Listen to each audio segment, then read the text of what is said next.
Hello, everybody. It is Tuesday, August 20th, 2024. Welcome to episode 99 of the Old Mage MTG podcast. Thank you so much for joining us. We're almost at 100, Alex. They said we couldn't do it. We haven't done it yet, but we're about to do it. I think we'll make it. Are you okay? Good. I was going to ask if you were going to quit on me right at 99. Post 99, we never make it to 100. I'm gonna try not to drive behind any like trucks with a whole bunch of logs on the back of them for like a week. Stay safe. Yeah, You say that, but that is actually a fear of mine. I don't know how many people actually think about that kind of thing. I think it's My everyone's fear. my mom actually has a really good friend she grew up with who had a relative. I can't remember if it was her sister or her mom or something, who was driving behind like a big rig with metal poles just like loaded up on the back. And one of them flew off and went through her windshield and killed her. So this is Jeez. a great way to start the podcast, I know. But like that does happen. So like if you're out there and you're driving around one day and there's like a car in front of you or a truck in front of you with logs or metal poles, and you have the thought, I want to get into another lane, and you think, it's never going to happen. That's like Final Destination movie shit. It does happen. Just get in another lane. Get in another one. Or Safety just first. back off a little bit. At least back off. Safe distance. Anyways, that's not what we're here to talk about today. When I was thinking about what we should talk about today, I was going through all the different things that have happened in the world of Magic the Gathering over the past couple of weeks. And I saw that there was a secret layer drop. Ah, okay. Secret layer, Magic Con Festival in a box. Magic Con Festival in a box, secret layer drop. People were upset. Very, very upset. As soon as this went on sale, my whole Twitter feed was full of people showing that they were stuck in a queue and they were immediately freaking out. They were complaining about Wizards changing the secret layers from print on demand to, a limited print run. And I thought to myself, oh no, this one's sold out again immediately. Everybody's going to be mad because they were already complaining. I came back to Twitter like later in the day and I saw that everybody had stopped complaining because yes, they had to wait in the queue for a little bit, but it most definitely didn't sell out. Like everybody who was mad, just assuming they weren't going to be able to buy it, was actually able to buy it. The sale still goes on. It goes on for 69 more days. I don't know if it's going to last that long, but it is still in stock. It says limited stock, but I'm right here right now. I hit add to my cart. I've just added it to my cart. I now have 2 in my cart. I did this once before, so don't get mad, people. It's all right. It is limited stock, but it is still available. If you want to buy Magic Con Festival in a box, you can still do it. Oh, I only wanted to bring that up to say this is not what we're going to talk about today. I also saw over the past weekend, Mark Rosewater. He released his State of Design 2024 article. Mark Rosewater is head designer of Magic the Gathering. Everybody knows that. Everybody who plays the game knows that. He's been head designer since 2003, which blows my mind. I didn't realize he'd been in the game that long. I know he was involved with the game, if not from the very beginning, like definitely in the early years. I know when you and I were opening packs and like 13-year-olds, Mark Rosewater was involved in the game and he was writing things that were showing up in the Duelist or Scry or whatever. And I know he was involved in design in some of the early years too, but I didn't realize he'd been a head designer since 2003. Yeah, wow. Anyways, I guess every year he writes an article about how he feels design of all the sets released the previous year had gone. He's been doing this since 2005. He put down his thoughts, highlights, and lessons he learned about all the sets from this year. There were a lot of things printed this year. Lord of the Rings, Tales of the Middle-earth was a big hit. Wilds of Eldraine. Points out the enchantment bonus sheet was a huge hit. You and I didn't buy any of this set, but I do remember thinking this was fantastic. The enchantment bonus sheet. A lot of great reprints in there with a lot of great art. Yeah, I was just thinking about this set the other day. I bought a few draft packs for us to play Oh, with at some point later on, I but had I no don't think idea. I even have enough for two whole, like for an actual game. I think I have like 5 packs and I need like six or something like that. But I was thinking about maybe trying to find some more of it if I could around, just to get a little more on hand. Probably. It says right here, players liked the draft archetypes being built around stories. So it sounds like maybe this was a really fun set for draft. Lost Caverns of Ixalan. I totally forgot about this one. It did come out this past year. There were dinosaurs in it. I remember this too. Lessons. Some players disliked the Jurassic World tie-in. I remember seeing some cards with just a dinosaur there, and it seemed like a bit of a flavor fail to me. But again, set that I didn't play. I'm an old mage. I go for the old bordered stuff. Murders at Karlov Manor.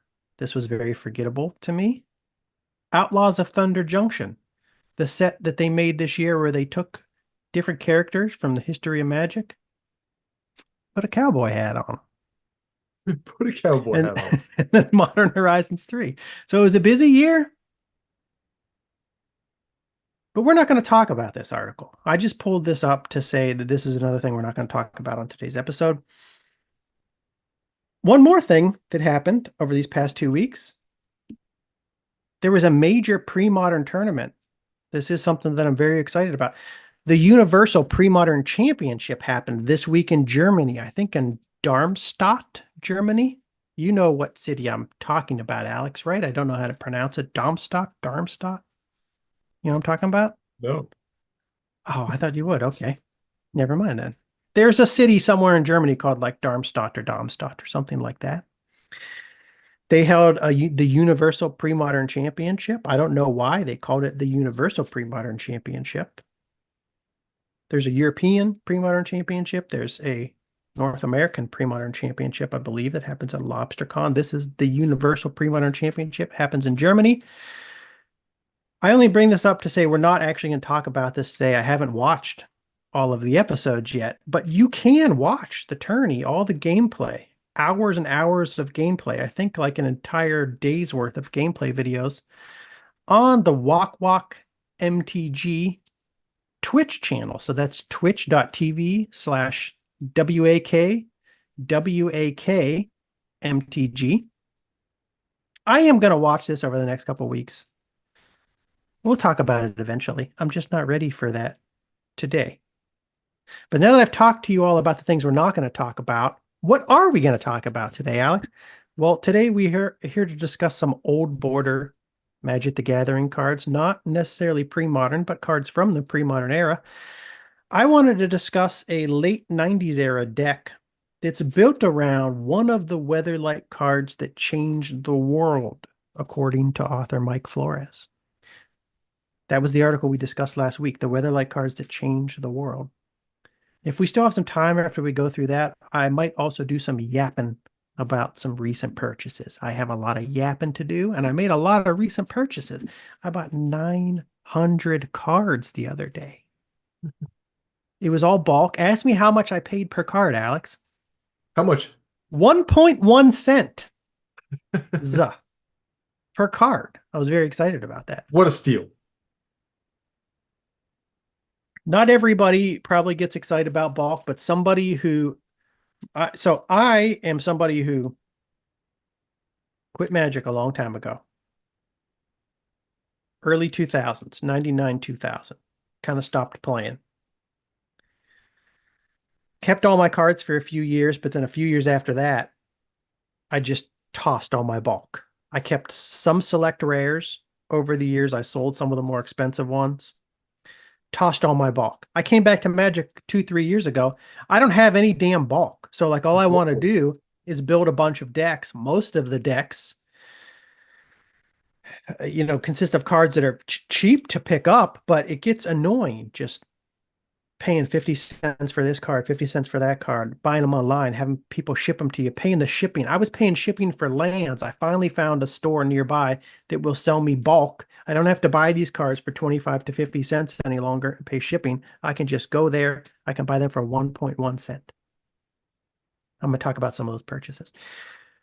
Before we get into the main topics for today, I want to say if you enjoy the show, please give us a like, subscribe to the channel here on YouTube at Old Mage MTG or whatever podcast app you use. We are on Apple Podcasts, Google Podcasts, we're on Spotify. We've started to get some actual followers on Spotify. If you look at our chart, it's going exponential, Alex. It's going straight the fuck up, all the way up to the moon. Like in absolute numbers, it's not many. We have 26 followers, but like relative numbers, our growth is through the goddamn roof. We've gained like 3 followers on Spotify in the last 2 months, which previously we were gaining like 1 new follower on Spotify like every 4 to 5 months. So this is major. This is a major development in the growth of the podcast. I'll also say if you'd like to support us while building your Magic collection at the same time, please consider making your next purchase on TCG Player. And if you do so, you can use our affiliate link. We have a TCG Player affiliate link. You can find that link in the description of the video below. You click that link, you buy the cards show up at your front door. We get a tiny percentage of it. It costs you nothing extra. You get what you want. We get what we want, which is, depending on the size of your order, probably somewhere between like 50 cents to $2. And that helps pay the cost of the Zoom that we are recording with right now. It helps pay the cost of the RSS feed. So it's much appreciated. I also have to say, it is both of our birthday months. So if you want to give us a birthday present, you could buy yourself cards and at the same time gift us a birthday present in the form of 50-cent kickback or whatever. Much appreciated. But that's all the shilling I have Fine shilling. for the day. I'm done with the shilling. We're going to start the episode not with main topic 1, but with a follow-up, Alex. Ah, okay. I have some follow-ups to the last episode. And the last episode, when we were reading Mike Flores' article, The Weatherlight Cards That Changed the World, we were on the Buried Alive section. And he mentioned a card named Cephalid Illusionist. This was a list of cards that people run in, or at least ran in different parts of Magic's history, ran in graveyard focus decks. And we talked about how Cephalid Illusionist can really be used to fill up your graveyard very quickly. Cephalid Illusionist is 1 colorless, 1 blue. A Cephalid Wizard, it's 1/1. And there's a lot of text on this uncommon from Torment. It says, whenever Cephalid Illusionist becomes the target of a spell or ability, put the top 3 cards of your library into your graveyard. You can also pay 2 colors and 1 blue and tap it. If you do so, this turn prevent all combat damage that would be dealt to and dealt by target creature you control.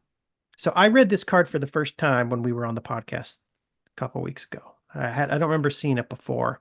And for some reason, when I was reading this, as we were recording, my mind completely blanked. And it makes perfect sense how this card works.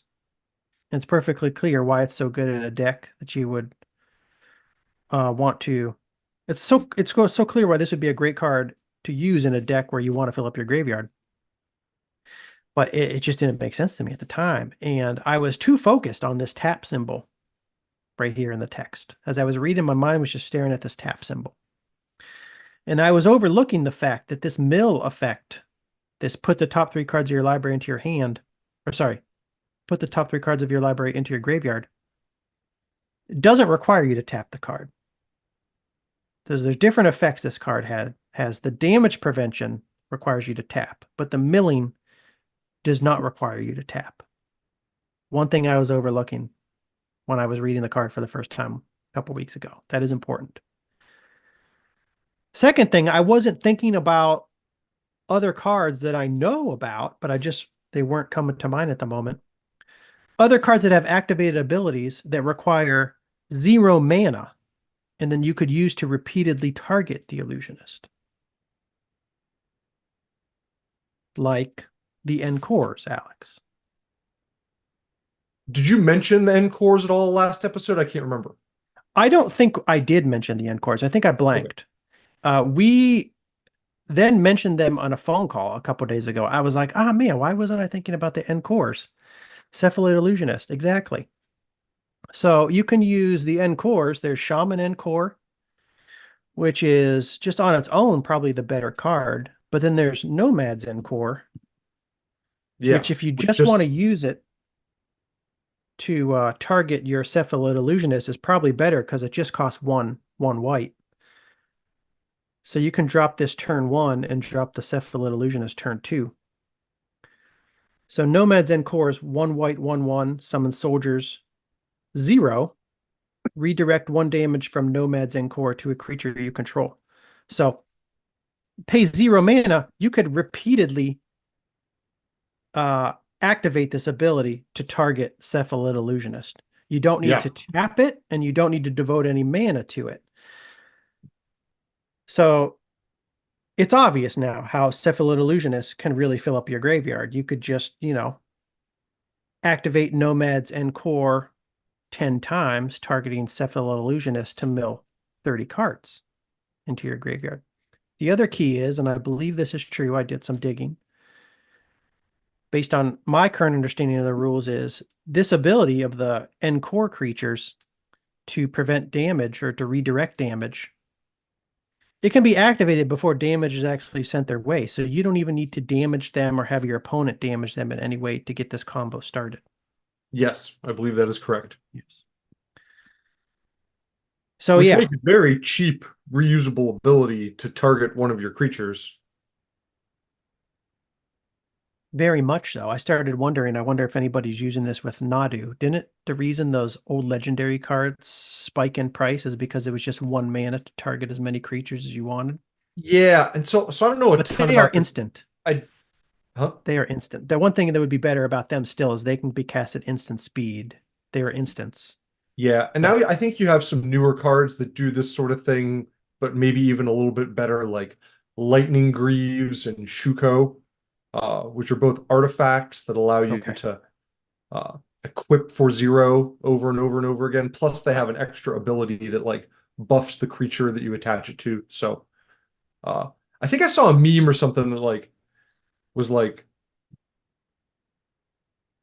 Nadu rejecting Nomads of Encore to look at Shuko, like the guy and his girlfriend walking down the street, and he's looking back at the other girl, and she's like getting Okay. angry. Okay, and I am remembering too, Nadu, people run it as their commander. It's blue green, which is why Sea King's Oh, okay. Blessing and Sylvan Paradise from Legends, Okay. the blue and green 1 mana instant were spiking in price. We don't really play commander, so we're not up on the commander. But I Yeah, believe we're still Nadu is learning. We're like one. learning bit by bit. We're working it all out. And when we do play commander, it's you know, old frame.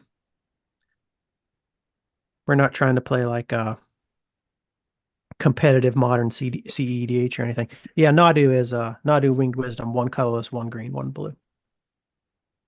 So that answers the question of why nobody's using Nomads and Core.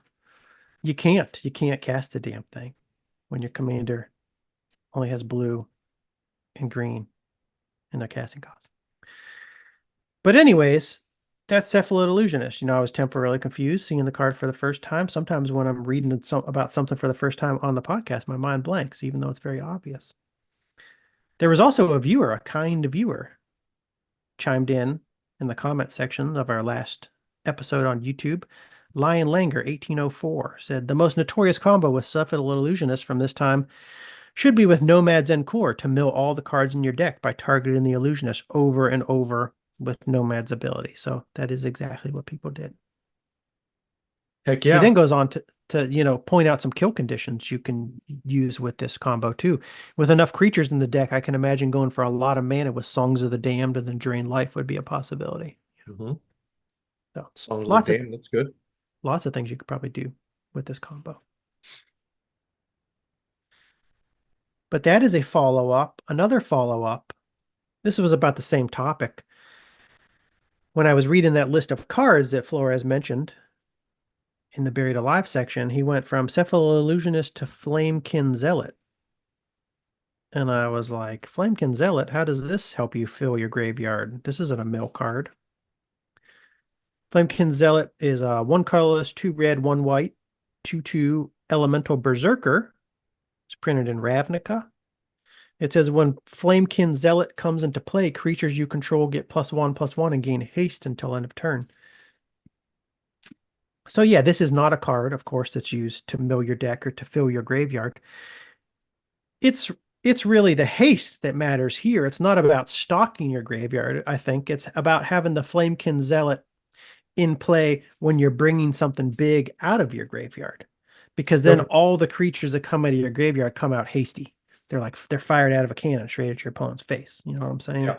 I like this So card. This is a pretty cool card. it is a pretty cool Now card. you're looking at white, blue, red though to use with the illusionist. So Yeah. Yeah. But I think in this case you probably don't use it with the illusionist, or maybe you do. Uh it would probably still have to be, I don't know. There's a lot I don't know about modern. White red deck doesn't sound, even in modern, to me like the greatest of graveyard decks. So you'd probably still have to throw in a third color. Probably black for other graveyard cards, or maybe red, white, blue, Cephalid okay, Illusionist. so were you No you're just Mezencore. bringing this up in the context of buried alive decks as opposed to the illusionist then, or I'm just bringing it up in the context of graveyard decks in general. Yeah, oh, because okay. Mike Flores in the article, can't remember exactly what he said, but he was all about, the section was all about Buried Alive. And he said, here in 2007, Buried Alive doesn't probably seem so powerful to you now that you've seen graveyard decks built around Cephalid Illusionist, Flamekin Zealot, and then he named like one or two other cards too. So, I but see. anyways, I had Cephalid Illusionist and Buried Alive on the brain. I was thinking stocking your graveyard, and then I look up Flamekin Zealot. I'm like, what does this have to do with stocking your graveyard? It's not about stocking your graveyard. It's about powering your creatures up when you bring them out of the graveyard. Now they Yeah, have yeah. haste. Okay. Now they get Nice. pluses. That's the end of the follow-ups from last episode. Did you have anything you wanted to talk about from last episode, Alex? Was there anything on your mind? I don't think so, no. Let's I get do like right that into zealot. I wish it was available in premodern. what Oh is it well. available in? Nothing. So Ravnica, Eternal Masters, and Dual Decks. So yeah, it doesn't even have that many reprintings, really. It's very cheap. It's a 10 to 15 cent card. Well, let's get started with the first main segment of the day. Segment 1 is going to be all about Turbo Abeyance. So when I said earlier in the intro, we were going to focus on one of the cards, one of the Weatherlight cards that changed the world, according to Mike Flores. The card we're going to focus on in this episode is Abeyance. I wanted to begin our discussion of Turbo Abeyance with a quote about the deck that I found from a Magic player on Usenet. This was old school Magic the Gathering, internetery, if that's a word. That's not a word. Interneting. Usenet is how I ordered my first magic cards off of the internet in the mid 90s. I miss I was it. thinking, I was thinking the same thing too. I'm almost positive I bought my Library of Alexandria from a guy overseas in Europe In on Europe, Usenet. really? Wow. Yeah, it I came didn't know from that. overseas. Yeah. You were doing international purchases. International purchases. I But yeah, bought a we were goddamn on, yeah. money order. But I found this quote on Usenet. There's a lot of old quotes you can find on Usenet. I don't even know if Usenet still exists. I don't know exactly how I access these, because when you find them now, it's on under Google something or other. Yeah, I don't know, but yeah, I'm guessing it's probably like just been archived or something. I don't know that that's still. It seems like some sort of archiving of it. I don't know who archived it or how it's all archived, but you can still find this stuff. And there was a guy who was obviously dealing with some trauma related to prior run-ins with boring-ass dumb shit Wiseman style control decks. This is terminology that he used. I feel this pain. So they were talking about abeyance in this discussion thread. And somebody said, it started with somebody asking about, like, have you built an abeyance deck, or what is Have you played against an Abeyance deck? Something along those lines. Somebody chimed in to say there is no Abeyance deck. It's a utility card. Have you ever heard of a Time Walk deck? No, but strangely enough, the card was quite popular in its day, referring to Abeyance, popular Abeyance.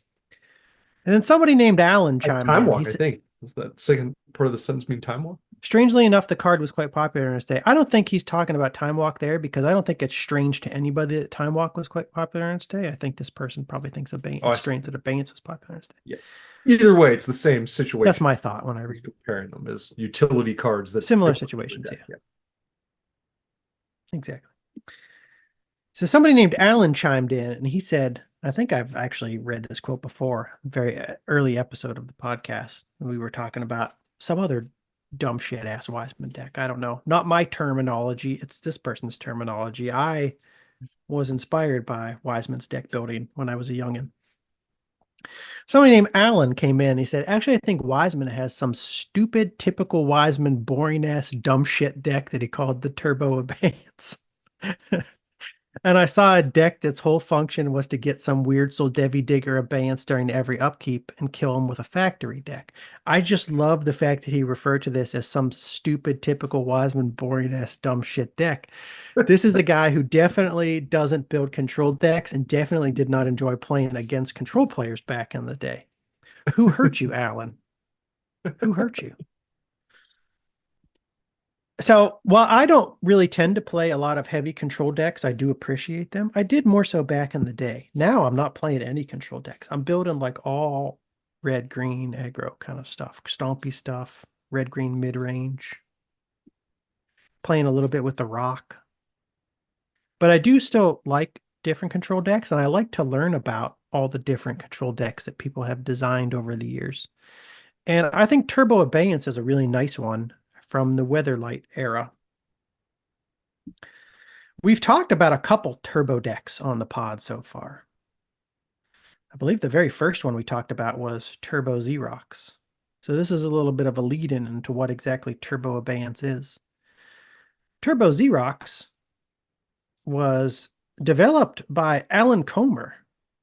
He played it back in the Southern California Regionals in 1997. We went over this deck in a previous episode of the podcast, and it's an innovative deck that ran a low land count. So it was kind of the opposite of the Wiseman school when deciding how much mana to put in your deck.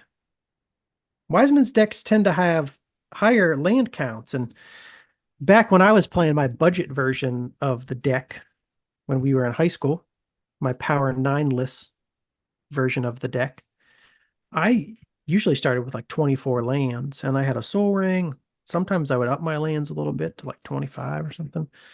A lot of times when I start building decks, I would start with like 25 land. I would start with what I usually felt was too much land. And then if I found myself getting mana flooded a lot, playtesting, I'd trim down. But I never really played below 20 land. That was really pushing the limits, like 20 land back in the day. But Alan Comer developed this deck, and the main innovation that he came up with was running a low land count and replacing some of your lands instead in the deck with cantrips. In this case, he used Foreshadow from Visions or library manipulation cards like Portent from Ice Age, Impulse, also originally printed in Visions. And when you ran these cantrips and library sorting spells, you could still hit your land drops every turn without loading your deck with lands. So it was kind of one way he came up with to increase the spell density in the deck, but still ensure you hit your land drops. I bring this up to say that Turbo, in the context of this deck, referred to the speed with which the rest of the community adopted this innovation. So when he came up with this deck, a lot of people started copying this method of building decks, running lower land counts, replacing lands. I think it was like for every 4 lands you take out. What was it? No, you could take out 2 lands for every 4 cantrips or library manipulation spells you ran. That's the general ratio people follow. Okay. People saw this, they liked it, it worked really well on the competitive scene. They copied it. So that's where the term Turbo Xerox came from. Xerox, people copied it Turbo because they copied it very quickly. A lot of people started doing this. A Wasn't fast something copying. fast copying. It wasn't something people did really prior to this time, because I mean cantrips didn't show up until Ice Age. And then even in Ice Age, you had the slow trips. So it wasn't until like Visions where you got some better cantrips, and then also you got library manipulation spells like Impulse. It wasn't possible prior to that time, is what I was saying, to really build a deck like this. The next turbo deck we talked about was Turbo Stasis. This one I'm showing you right now is Turbo Stasis by Mike Long.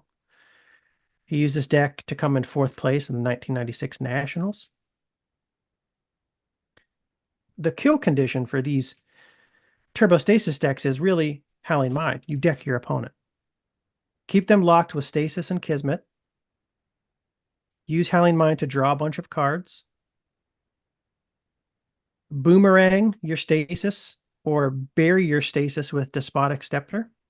Tap to bury target permanent you own. During key moments of gameplay.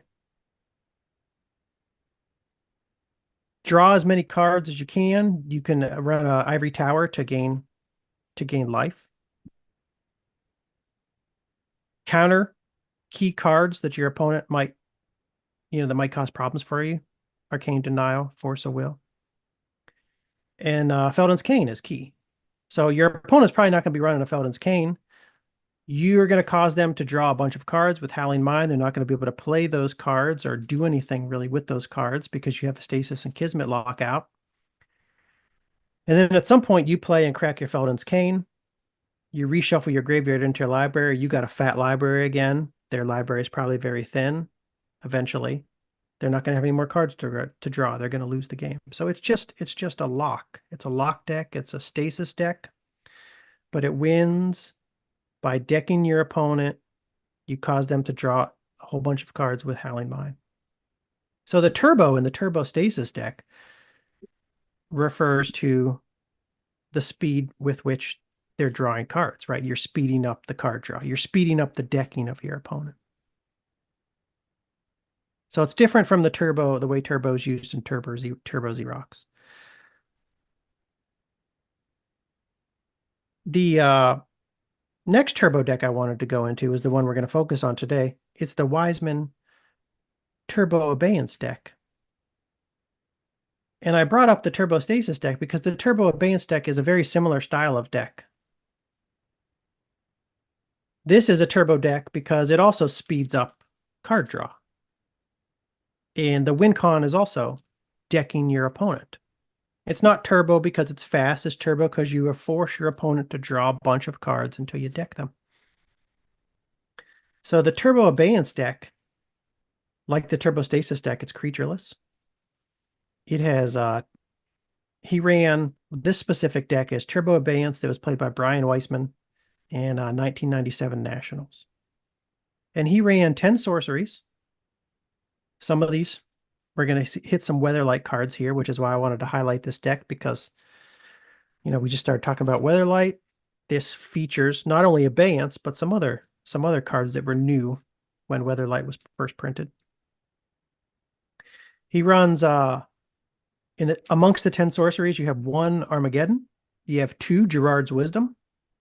So that's 2 colorless, 2 white sorcery for each card in your hand to gain 2 life.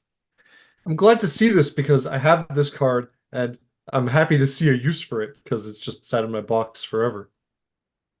Yeah, so like in this Turbo Abeyance deck, he runs no Ivory Towers.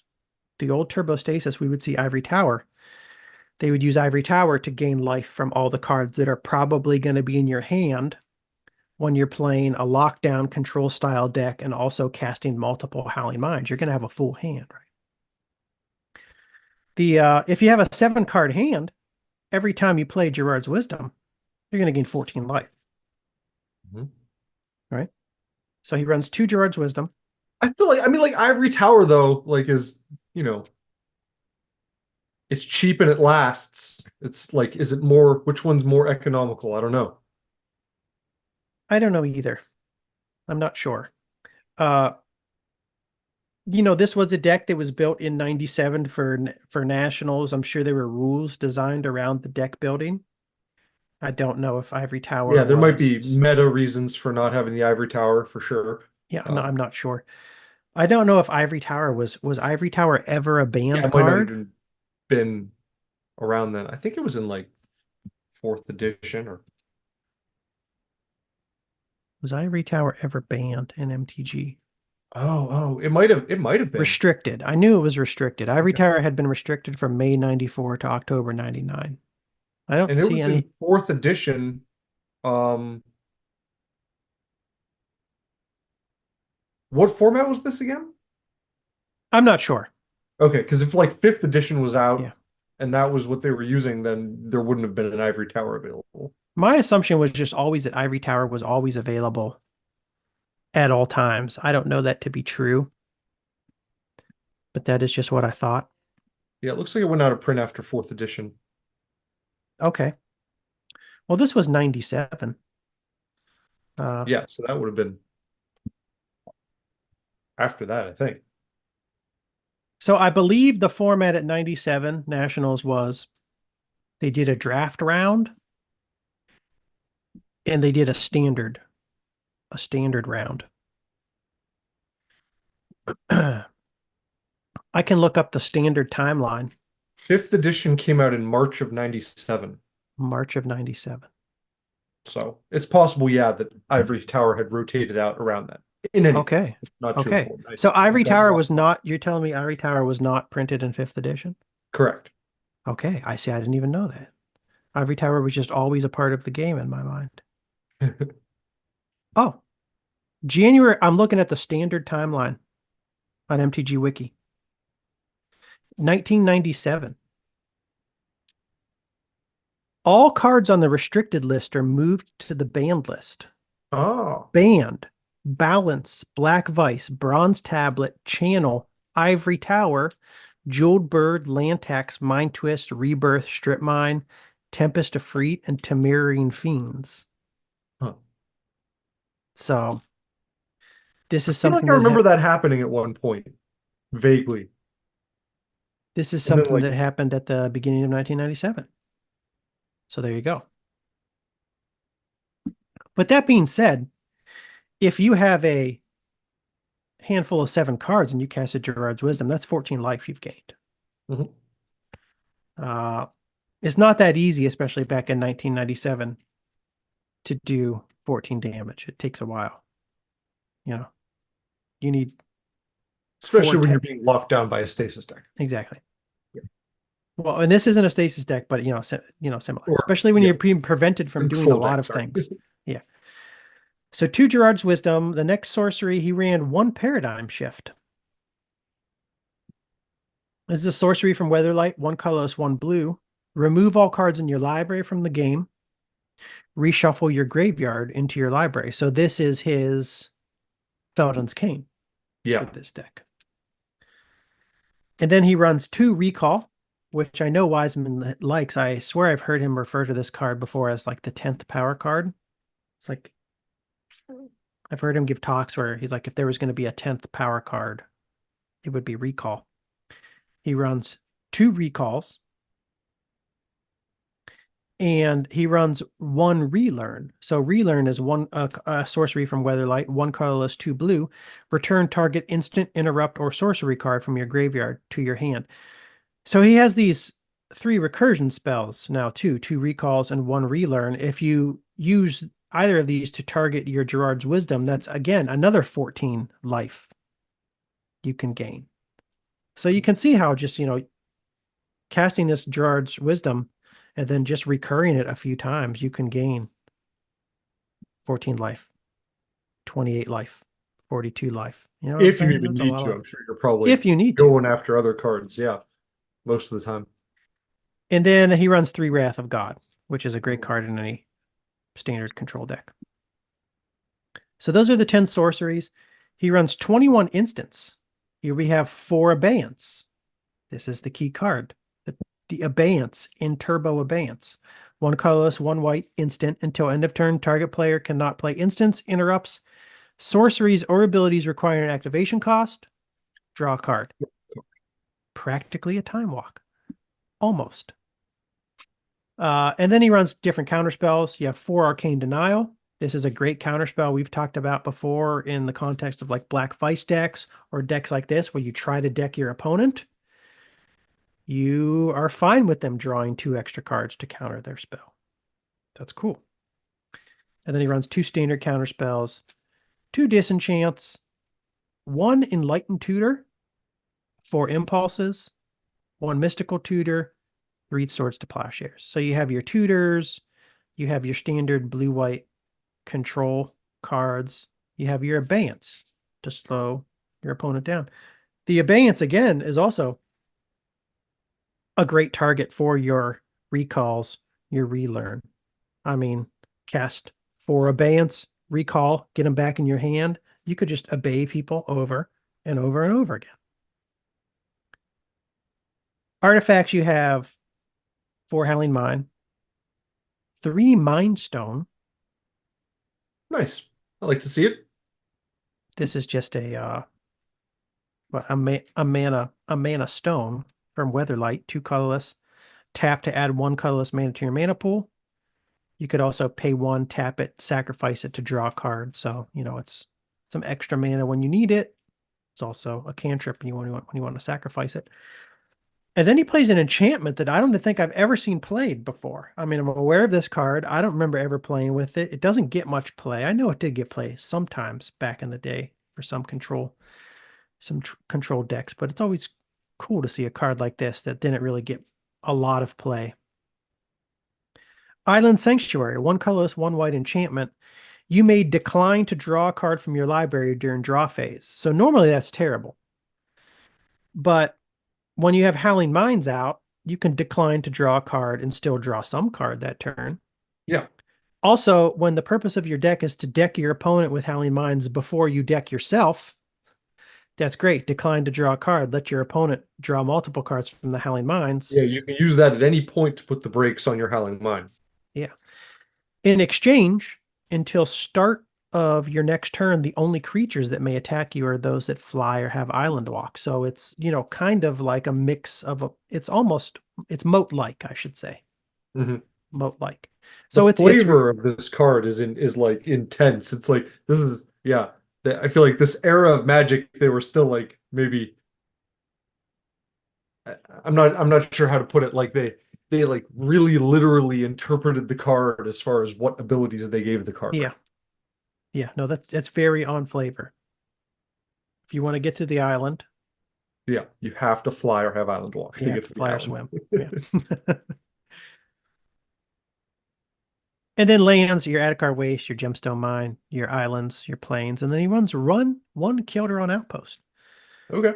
The idea here, I'm assuming he never killed anybody with the 1 Kilderon Outpost. I look at this deck, I would say, why is this in here? To generate chump blockers when needed. That's just my That's what thought. I thought, but I might be overlooking something that it works with. I would think that would be the primary purpose. If you need to, I suppose you could always kill them with 1/1s too. But I think the primary purpose would be chump blocker if you don't have your Island Sanctuary out. If they put some stuff on the battlefield and you just haven't pulled your wraths, who knows? That's just a good card. I mean, why not run it Yeah. if you can? So the idea of this deck is you lock them down with the Abeyance. You just keep casting Abeyance. You cast as many times as you can to prevent them from doing most of the things Magic players want to do. You recycle your Abeyance with Recall and Relearn.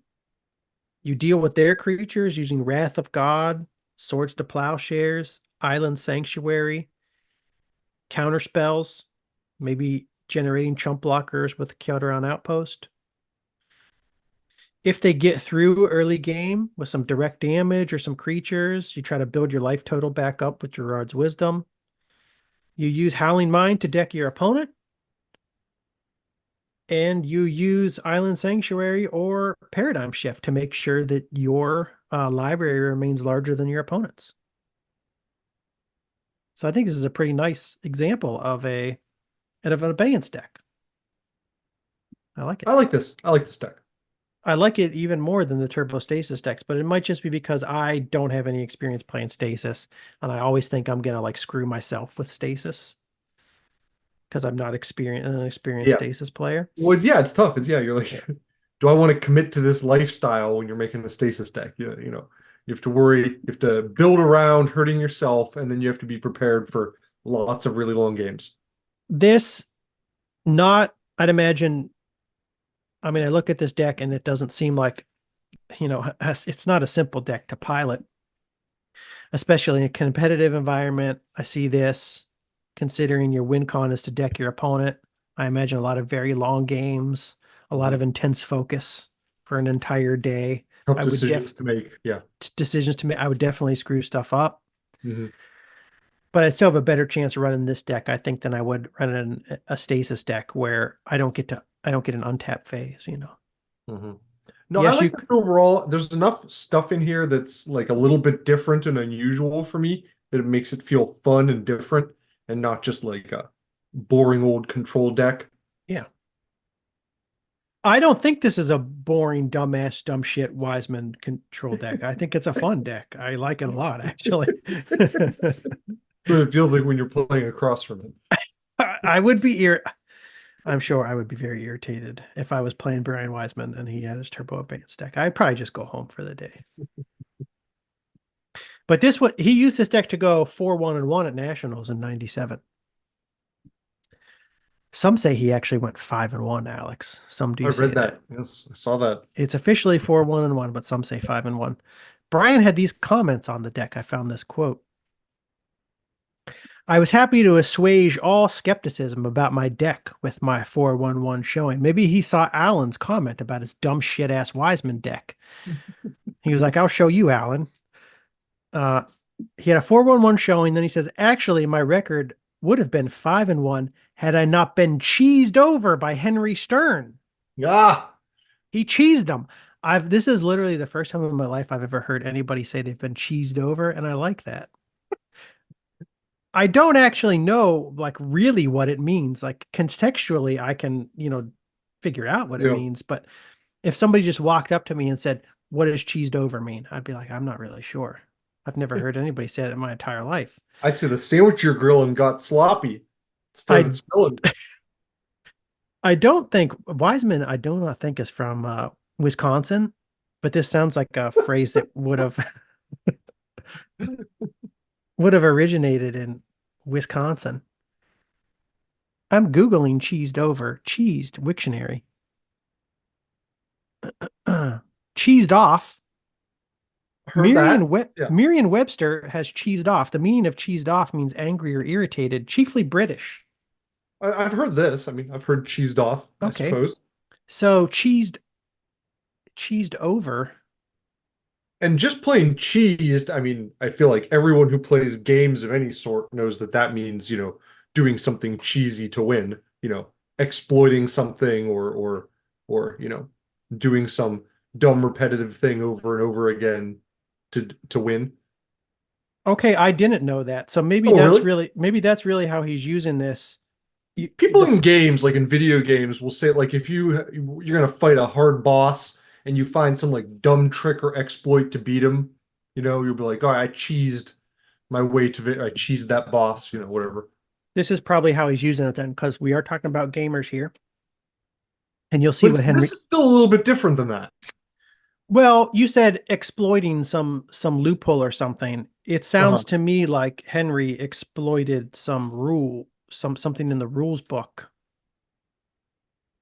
Yeah, but it to was take like a win away from that's a Wiseman judge, potentially. right?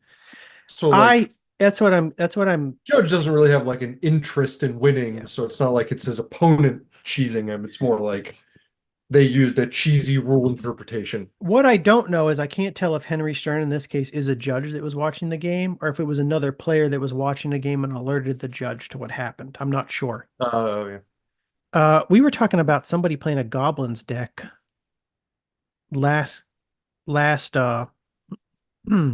last episode, and I was trying to remember if Henry Stern was the Goblins player. This is probably when I type in Henry Stern MTG. Henry Stern is a former Magic developer, designer, and design manager. He worked for Wizards of the Coast from August 96 to December 2008. He was a friend of Mark Rosewater. He has a lot of history in developing and playtesting for different sets. So maybe he was there judging nationals. I'm not sure. Regardless of whether or not he was a judge or if he alerted a judge, he did cheese over Mr. Wiseman. He was watching my third round match against Brett Korn. And in the third game, with about 30 seconds left in the match and 5 cards left in his library, Brett, the true sportsman that he is, tried to concede. Brett was like, okay, I see what's happening. We're running out of time, but there's no way I'm going to win this game. This is what I'm gathering. So I will concede to you. I will give you the win. Instead of having a tie. I'm giving you the win, but also I'm doing it knowing that there is no way I'm going to win this game. Yes. You are about to beat me. Now, this situation would have been fine and dandy had I been playing the very familiar Turbo Stasis, against which many people have conceded in the middle of a third game. But because my deck was new, Brett's concession looked like collusion to Henry, and he wouldn't allow it. So I think Henry probably was a judge. So Henry sees this guy conceding to Wiseman, and he doesn't know exactly what Wiseman's deck is. Right. Maybe he doesn't understand why he's conceding. He thinks he's maybe a friend just doing him a favor. Yeah, it's not familiar enough that he knows whether or not there's a way out of the player's position. Yeah. This is at least Wiseman's interpretation of the situation. I tried to argue that the concession was totally justified since there were 3 Howling Minds in play, and I was going to recall for 4 Abeyances on my next turn. He's like, look, I have a recall in my hand, 4 Abeyances in the yard, 3 Howling Minds in play. There's nothing he can do, but Henry would not listen. He gave me the whole players can only concede when they have a distinct strategic reason for doing so. I mean, and then he was screwed. Oh, well, I at least know that I went 5-1. This is what Wiseman says. If he were to play the deck again, he would lose the Armageddon and make it 60 cards. I forgot to mention this is actually a 61 card deck. Woo, all right. I enjoy After 61 my own card heart. decks. There's no good reason why I enjoy 61 card decks. I just do. I like to build a 60 card deck. I just like to cram a little more in there. When people tell me you have to play a 60 card deck, I'm like, don't tell me what to do. This is why Avatar of Might is currently in my red-green premodern Barchild's War Riders deck. It is the 61th card. Mm. Is it necessary? Did you say 61? I did. I like the way that sounds better. I could say 61st because it's correct. Like a square. But I enjoy the 61th card. Anyways, Turbo Abeyance. Wiseman went 4-1-1 with it, but we all know in our hearts that he really went 5-1 with it. And Henry he was just cheesing, you know? He had to cheese it up. That's Turbo Abeyance. And I think this is a mighty fine deck to highlight. I was trying to think of what decks I could highlight that are really built around Weatherlight cards. I like this one because the key card in the deck, the linchpin of the deck, is an all-time Weatherlight great. But at the same time, we see additional Weatherlight cards that were added into this deck to kind of replace other cards that maybe had become banned. You know, Gerard's Wisdom here when you can't play your Ivory Tower anymore. Paradigm Shift. I don't think Feldon's Cane was banned at this time. I didn't see that in this list of cards that were banned in Standard in 1997. But this might actually just be a better Feldon's Cane because it doesn't have to sit on the board and survive. You know, it's just a sorcery. You can just cast it when you have a counter. I don't know. But anyways, I like that this deck had multiple Weatherlight cards, and including Relearn, which I never see, and a good old trusty Mindstone. So what do you enlighten tutor for in this deck? Do you use it to get your Island Sanctuary or just like a Howling Mine if you haven't pulled one yet? It depends on the if it's a creature heavy matchup, I go for the Island Sanctuary, I think. Yeah. That's where my heart wants to go. Island Sanctuary.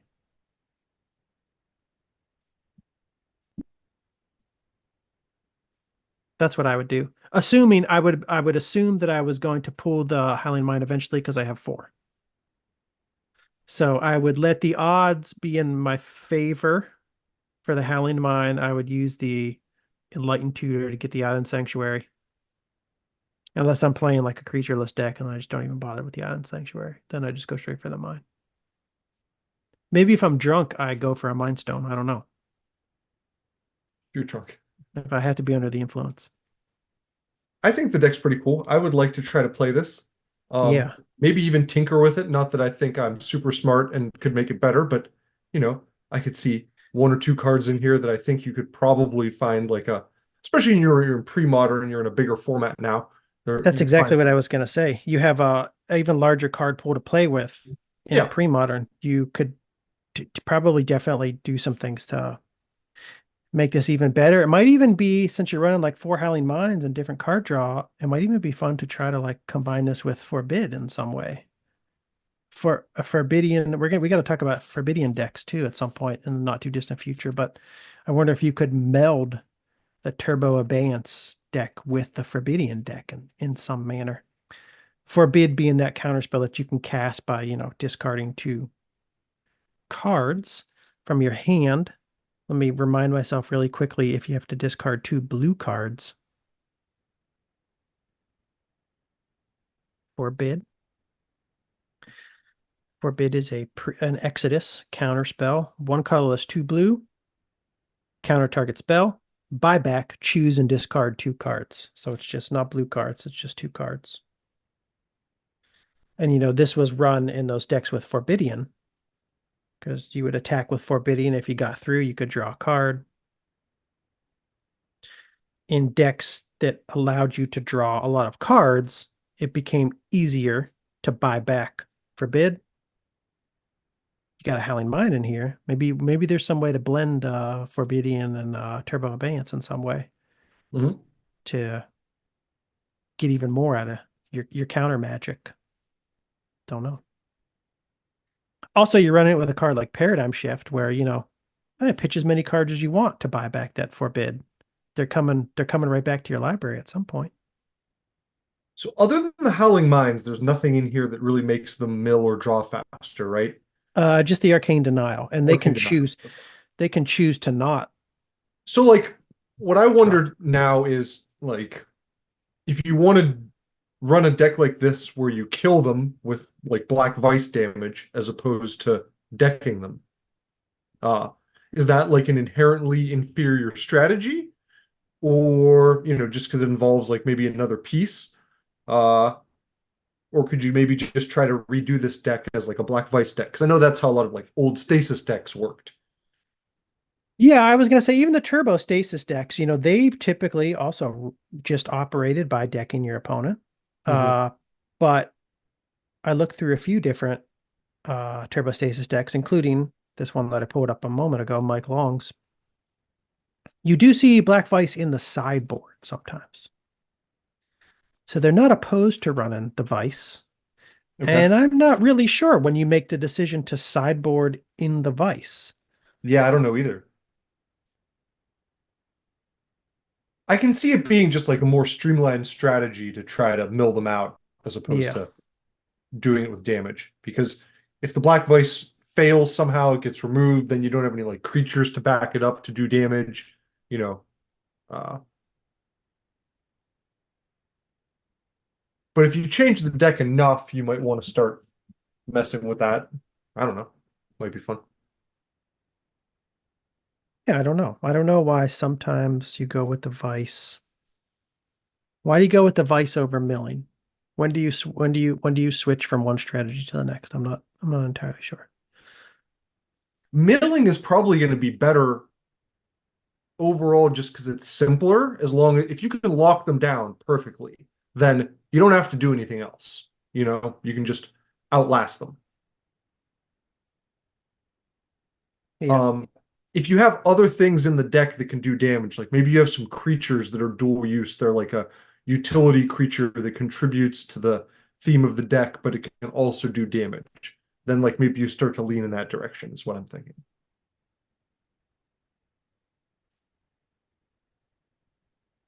I was thinking about like Indentured Jin. What's that one do? It's a 4/4 flyer from Mercadian Mass. It's a blue 4/4 flyer for just 3 mana. I think it's one colorless, two blue. Yeah, okay, that's what I thought But you your were talking opponent about. draws like 3 cards. So you Okay. basically Ancestral Recall them, Yeah. which is bad. But if you want your opponent to draw cards, Uh-huh. And then you have a big flyer undercosted and yeah. yeah, And Black Light doing damage too. people do sometimes run that with Black Vice. So what we need is a Turbo Abeyance, Black Vice, Forbidian Jin deck. Forbidian Indentured Okay. Jin deck. Just to try to make all that stuff work. All right.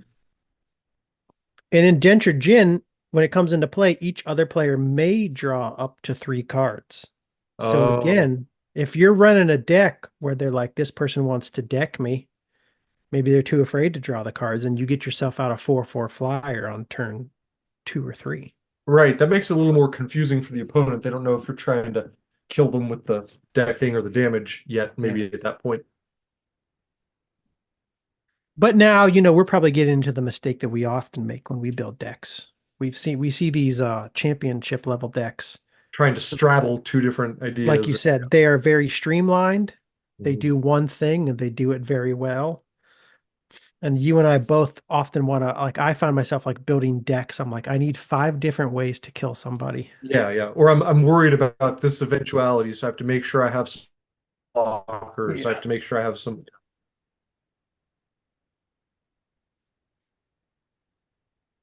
It is a mistake we repeatedly make. We have to stop making the same mistakes over and over. Well, but again, Uh, outside of tournament level play, it's we probably don't not. have to do anything. You're right. We could do whatever the fuck we want. Magic the Gathering's about goofing around. The card pool, it's my sandbox. I just play around. I just build sandcastles and then I'm like, this is garbage, and I knock it down. The cards are the canvas for our greasy pizza fingers. The cards are my grains of sand.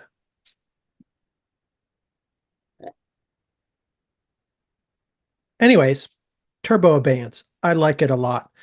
I want to go on to one more deck. When I was looking up old decks, I also found an updated ProsBloom deck that was run by Mike Long that added Abeyance to the mix. We just talked about Mike Long and his ProsBloom deck like a couple episodes ago. The one we featured, he played in a 1997 tournament. I can't remember if it was 1997 Worlds or what have you. Actually, why don't I just look it up? I'm in our Mox field. I could just pull it up real quick. I'm going to go to the decks.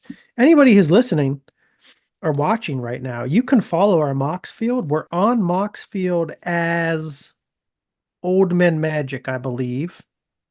I have not yet changed the name of our Mox field to match the name of our podcast. So because we're very professional around here. But that would make too much sense, right? If the Mox field was named the same name as the podcast name. But you could follow us on Moxfield at Old Men Magic. Every deck that we talk about on the show, I post to our Moxfield.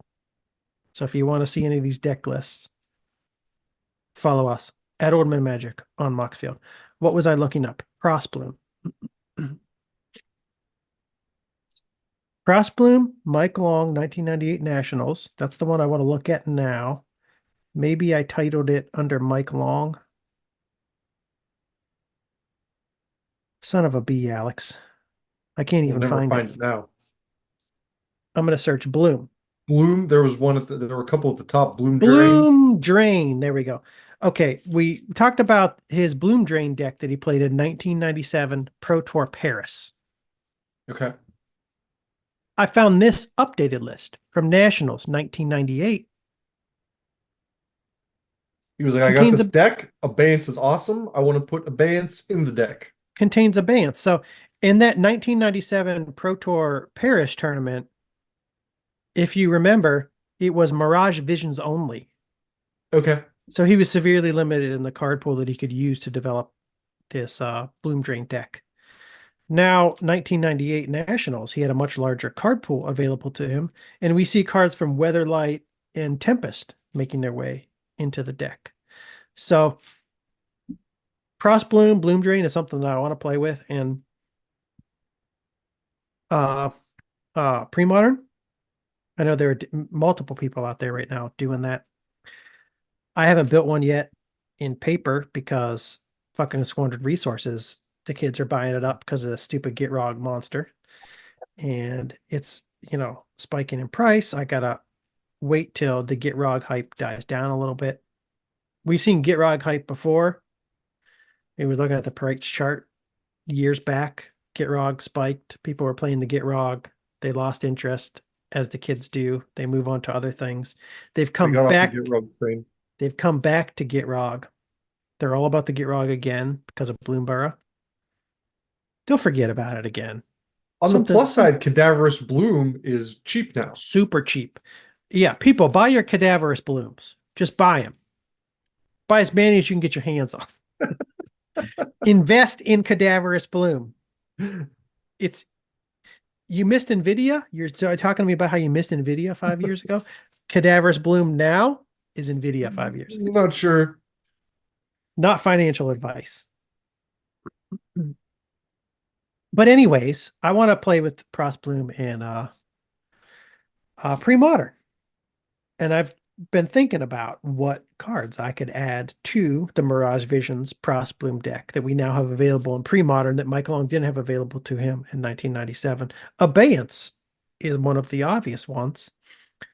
We talked about a case where somebody played Abeyance against Mike Long to interrupt him going off Ah, in a big tournament with his ProsBloom combo. Now he's put it in his own deck. He's like, you're going to use it against me? No, I'm going to obey you first. If I obey you first, you can't cast your Abeyance, and then I can go off and I can do whatever. So I like Abeyance in this deck. I also see a what's card the? from Tempest. What were you going to say? Oh yeah. Oh, meditate. Yeah, and I saw that in there. Yeah. I see a card from Tempest in here. I like the addition of Meditate in ProsBloom too, or in any deck like ProsBloom that is designed to go off big all in one turn.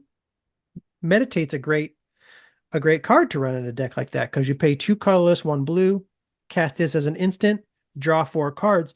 You skip your next turn, but you don't care because there's not going to be a next turn. Yeah, and this is replacing which of the card draw from the previous deck? I don't even remember. Because there Let me were pull it up real quick. a couple cards in there designed to like chain off on a big card draw burst. Well, there's Prosperity, so that's draw cards, but of course there's still Prosperity in his 98 ProsBloom deck. Oh, okay, meditate was in there in the old deck. Never mind. Okay. No, no, no, it's not. No, it's not. Oh, This is the old deck, Alex. okay. Here we go.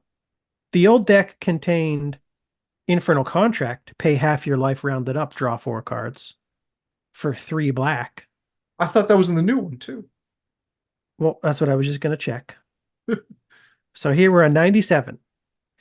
I see Infernal Contract and Okay. Prosperity. Now let's go to 98. I see Infernal Contract and Prosperity. Okay, same, except he cut out 1 Prosperity in 98. You have 3 instead of 4. Okay. Let's go back to 97. What else draws cards? 3 Wishes. Take the top Okay. 3 cards from your library, look at them, set them aside face down. You may play those cards as though they were in your hand at the beginning of your next turn. Bury any of those cards not played. So there's 3 Wishes. Cast, it costs 3 to cast, 2 blue, 1 colorless. You take those 3 cards from your library. The idea is you play them from your hand this turn because you're pitching them and you're pitching other things. You're going off, right, Alex? Mhm. You're going off with the Squandered Resources, Cadaverous Bloom. There's no 3 wishes in the 98 version. So he kept the Infernal Contracts. He removed the 3 wishes. There was only one 3 wish in this version. And he added four meditates. What else did he take out? The Emerald Charm is not in here any longer. And the power sink is gone. And the Power Sink is gone. So there's less counter magic. He put in Abeyances and Meditate. I guess you have less counter magic because you're like, I don't need to try to counter your counter when I could just obey you. I'm just gonna set it up with the Abeyance, draw a card, Yeah. draw 4 more cards. He also removed the Elven Cache. I nailed it. Doesn't need that any longer. He decided. So yeah, I guess there's no. He didn't like remove 4 specific card Yeah. draw cards It from his wasn't a tit for 97. tat removal of. Okay. I was mistaken. I thought maybe there were some other card draw cards in the previous one that he took out. Just the 3 wishes, and it's a weird, inefficient card draw card.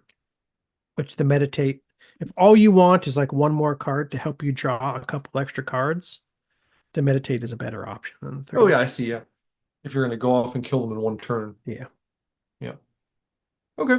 Oh, the first question I was gonna ask a few minutes ago, I wanted to know what the mana base looked like now that he's made it 4-color. Let me pull up the 97. 97 is Undiscovered Paradise, 6 Swamp, 5 Islands, 7 Forests, and then a couple of the Mirage fetch lands. Bad River. Is that a fetch land? Yeah, search your library for an Islander Swamp card. He added City of Brass, added Gemstone Mine. So you have 8 4-color lands as opposed to just the 4 4-color lands in the previous deck. Undiscovered Paradise. Okay.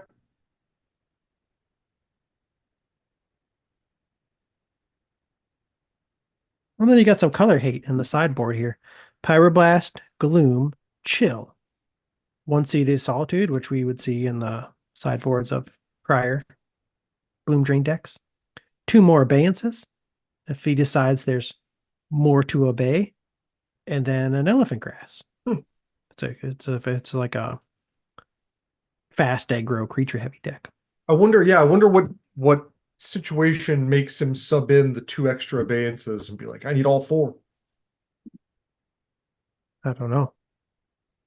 I guess maybe just like playing heavy counter decks or that's what first popped into my head. Maybe just counter heavy deck. Okay. Maybe another Abeyance deck. Maybe you trade Abeyances. I don't know. Cool. But I would think it comes in against control. Anywho. So here, here's a updated ProsBloom deck where he had Weatherlight and Tempest card pools available to him. He came in 2nd place. Nice. If you're an audio-only listener, let me say what the cards are. So sorceries, 12 sorceries, 1 Drain Life, 4 Infernal Contracts, 4 Natural Balance, and 3 Prosperity. So we have typical ProsBloom cards there. 17 Instants, 2 Abeyances, which are new, 4 Impulse, 4 Meditates, which are new, 2 Memory Lapse, 2 Power Sink, 3 Vampiric Tutors. And then you have your 4 Cadaverous Bloom, 4 Squandered Resources enchantments. Must haves. Must have. Sorry, audio listeners, for us doing that backwards. It's probably very confusing. Listen, I do my best. We're getting better. I even have the notes in here. Tell the listeners what cards are in the deck. It's highlighted yellow. And I put that at the top. But I didn't see it until later. I think I did a good job with the Turbo Abeyance deck. But yeah, it might seem a little bit unnecessary to people watching, but I kind of want to try to do that for people who are just listening. I think it'd be nice. If you hate it, tell us in the comments. I might still keep doing it that way. I don't know. Just whatever I feel like doing. Came in second place. I don't know if I said that already, Alex. He came in second place with this ProsBloom deck in Nationals 1998. He came in second to White Weenie. Oh. Third place, we have Forbidian. Then we have Stupid Green deck. Then we have Curse Sly. Then we have Dead Guy Red. Then we have another ProsBloom deck. Then we have another Stupid Green deck. There are multiple decks in this Nationals 1998 lineup that I want to talk about in upcoming episodes, including the White Weenie deck here, Forbidian, and especially the Stupid Green deck, because I like Okay. that as a name and I like green decks. We'll be back. There's so much to talk about, Alex. We haven't even hit 1999 yet. It's 2024. This show's going to go on forever. Not this specific episode. I just mean like the old Mage MTG podcast. There's so much for us to catch up on. And then, like, even as we're trying to catch up, Magic is progressing so fast. They keep putting out sets. We're never going to catch up. And I love it. I love that we're never going to catch up. That's the end of segment one. Turbo Abeyance, Weatherlight cards, decks built around Abeyance, decks that added Abeyance to make themselves better. Anything else you want to say before we move on to the next segment, Alex? No, I enjoyed that. I enjoyed those decks. Bravo. I could have done better, especially when it came to Turbo Stasis. I was still getting warmed up, but I did all right. I think I was all right. It was fine. Segment two, Alex. In segment two, I want to talk about some things that are personal to me. Steve's stack of cards. Some cards that I've added to my collection. I went bulking again. I went back to this LGS that I went to maybe about 3 to 4 weeks ago. I found an LGS in town where they sold me bulk. I was like, how much are the cards? The guy was like 5 cents a piece, maybe. And I'm like, what does that mean? Maybe. And he's like, well, if you buy more, maybe I'll give you some sort of discount. And I'm like, what does that mean? And then he was also like, if you just build a deck, I'll give them to you for free. And I was like, well, what does that mean? I was like, I'm going to build decks with them. But I was like, do you have to build it like right now? He's like, yeah, you build it here. And I was like, oh, okay. I don't really I don't want to do that. I don't want to do it now. Can I just pay you for it? I can't concentrate. Yeah, there's too much activity around. I have mild autism. There's lots of people walking around. I get flustered when there's activity. There's too much activity. I need to build decks at home in my bedroom by myself with my headphones on. Mm-hmm. So I was like, can I just pay you for him? And yeah, I paid him for it, but he didn't charge me 5 cents a card.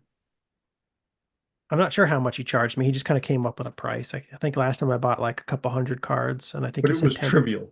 Yeah, it was small. And I think he said like $10. I went back this weekend. I bought 900 cards. I counted out 900 and then I quit. No one was in the Like, shop. I just took anything I wanted. I was like, that was enough. And I just walked up to the counter and I said, I have 900 cards here. And he goes, that'll be $10. That's 1.1 cent a card. I'm very excited about that. I also went on a Sunday this time and I didn't realize that Sunday is their Pokemon day. So they had a Pokemon tournament going on. And it turned out it was like it was like a very important Pokemon tournament. I don't know what it was, but I think there were Pokemon tournaments going on around the whole country at like the same time in different shops. They were doing multiple rounds. They had some sort of software that they had pulled up. They were counting down the time. Everybody had to have their name entered into the software. They had to show up at appropriate time. Somebody showed up late. They wouldn't eliminate the tournament. They were like, sorry, we can't do it. It's illegal. The software won't allow us to even put your name in. So I don't even think it was just like an internal. I don't really know what was happening, but I got a feeling it wasn't just like an internal league. Yeah. Like it was some way related to bigger. It was bigger than just the store, or Big else time stuff. it was big time stuff. It was really serious. It's a really serious Pokemon event. Anyways, a funny thing happened actually. So I was listening to the guy who was trying to keep everything organized. There were a few people there running the tournament. And at the beginning, he was, running through the rules with the people. He was like, it's 4 rounds. So everybody there thought they were playing a 4-round tournament. And in the fourth round, I heard different people talking about, oh, I have this many points so far. If we draw, we can both move on, blah, blah, blah. And multiple people made decisions to draw. And then they all got up, they all packed up their cards and they stood up and they were waiting for something to happen. They were waiting for the software to spit out, I guess, like the final results. And the screen reloaded. And instead of spitting out the final results of the tournament, it spit out round 5 matchups. And people were like, hold on a second. We thought they were just 4 rounds. Like a bunch of us just conceded to each other. And like some people went home. And then the guy was like, oh man, I screwed up. He was like, there's actually 5 rounds. We have to play the rounds out. Like I have to enter round 5 results into the software or else you guys won't get the final standings and you won't know how many points you have and blah, blah, blah. So then there was a ruckus, Alex. There was chaos. There was lots of people going back and forth. Voices were raised. Finally, one guy stood up and he's like, if we just all concede to our 5th round opponents, the final scores will be the same. Okay. And a bunch of people were like, okay, I'm into that. I'm into that. And then the guy running the whole thing was like, okay, show of hands. Who's okay with that? And not everybody raised their hand. There was one person who didn't raise their hand. And he pointed to that guy and he was like, are you going to concede? And he goes, no. I want to play it out. That's what he said. And he whispered it. He walked up to the guy. He walked up right real close to him in his face. And he said into his ear, I want to play it out. So there was one guy who wouldn't concede. And because the one guy wouldn't concede, they had to play the 5th round. It was apparently the rule. Unless everybody agrees to it, he was like, I don't know where these rules are coming from, but he was like, we got to play it. So then people were very upset. Some people were very upset that they had to play it out. They were very upset that they thought they were just playing 4 rounds, but they were actually playing 5. The one guy who wouldn't concede, he got paired up in the fifth round with like an 11 or a 12-year-old kid. And I was going through the bulk bin, like sitting next to their table, listening to him talk, and the 12-year-old kid was like, he was a real piece of work. It started off by like him asking him about his deck. Like the older guy asked him, oh, he's like, oh, you're playing a blah, blah, blah deck. And the kid goes, no. He goes, I designed my own decks. So apparently, like, I don't know how Pokemon decks are designed, but the guy was looking at his deck and he was like, it was something that he was like familiar with. And the kid was like, I do not net deck. He was like adamant. He was like, I do not do that. That's for less talented players. That's for people who don't know what they're doing. I design my own decks. And then the kid starts asking the guy. So this kid is like 11 or 12. And the guy who's playing against him is either late 20s or early 30s. The kid starts asking him if he's ever gone to Worlds. And the guy was like, no, I've never played in the Pokemon World Championship. And then the 12-year-old's like, I'm going to go to Worlds one day.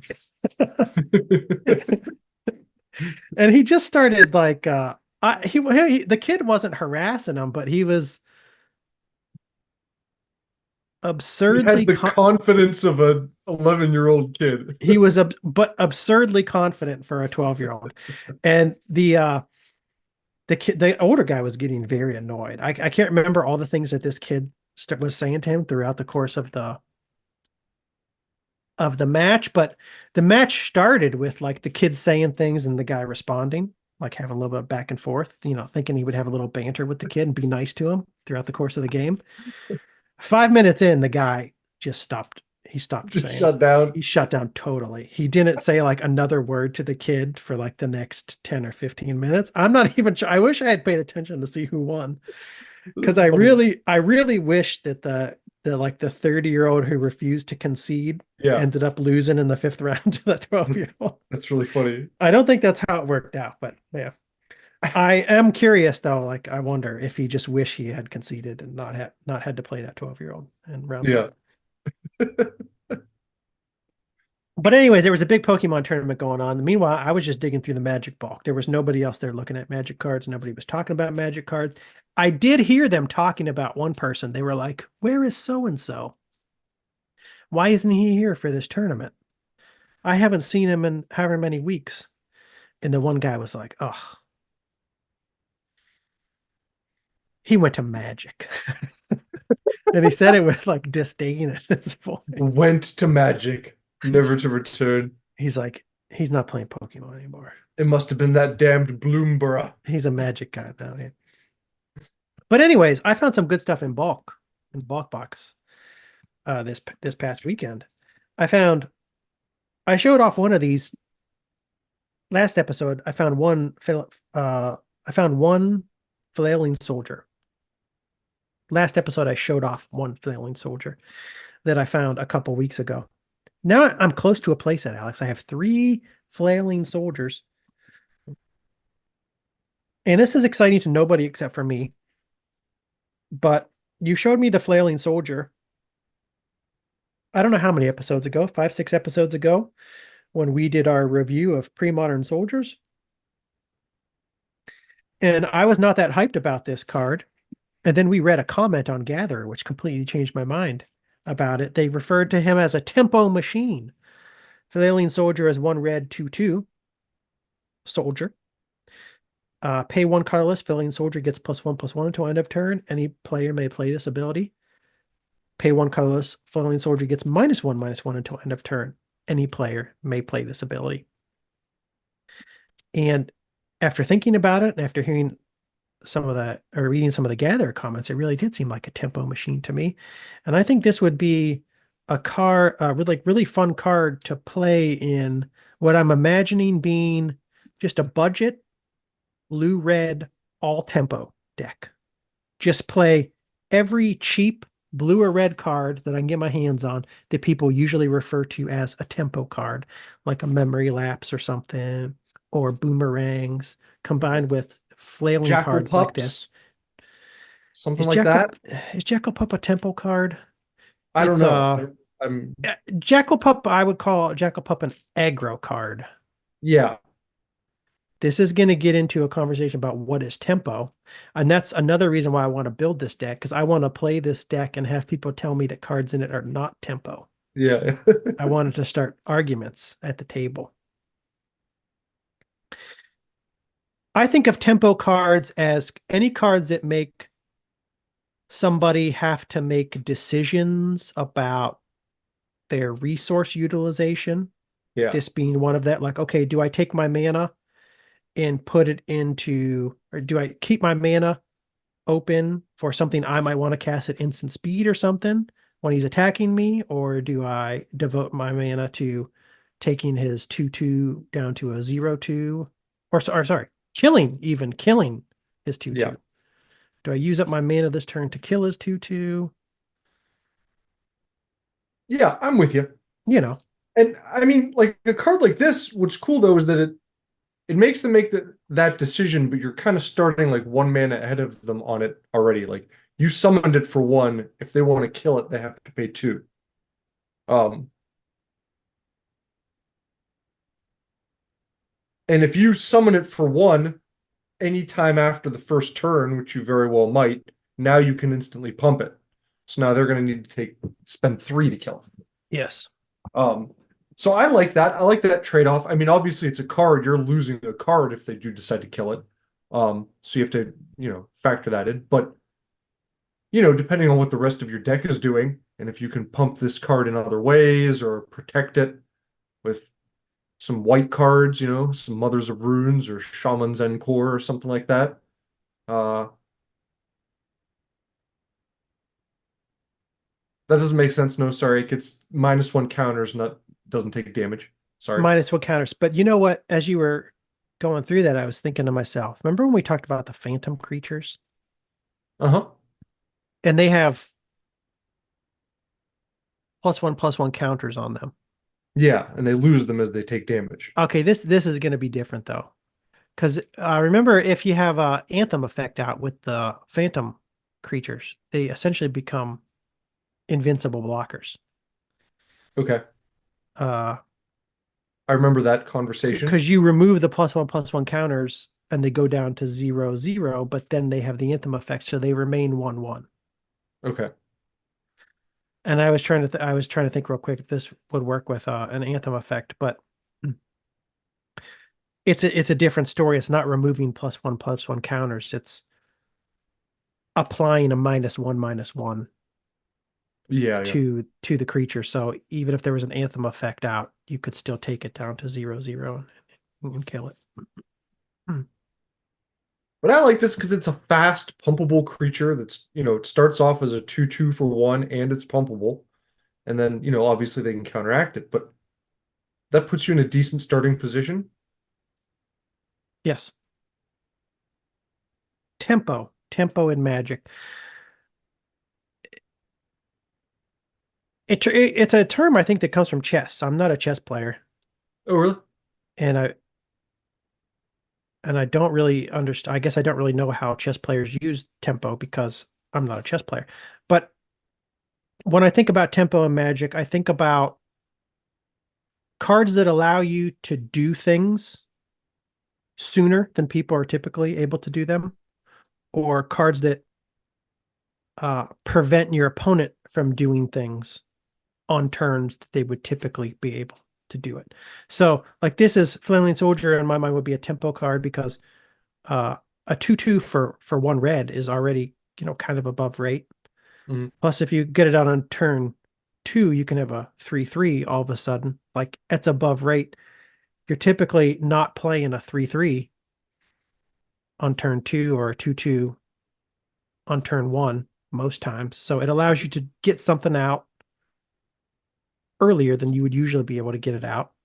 Usually not playing a 2/2 creature for 1 mana on turn 1.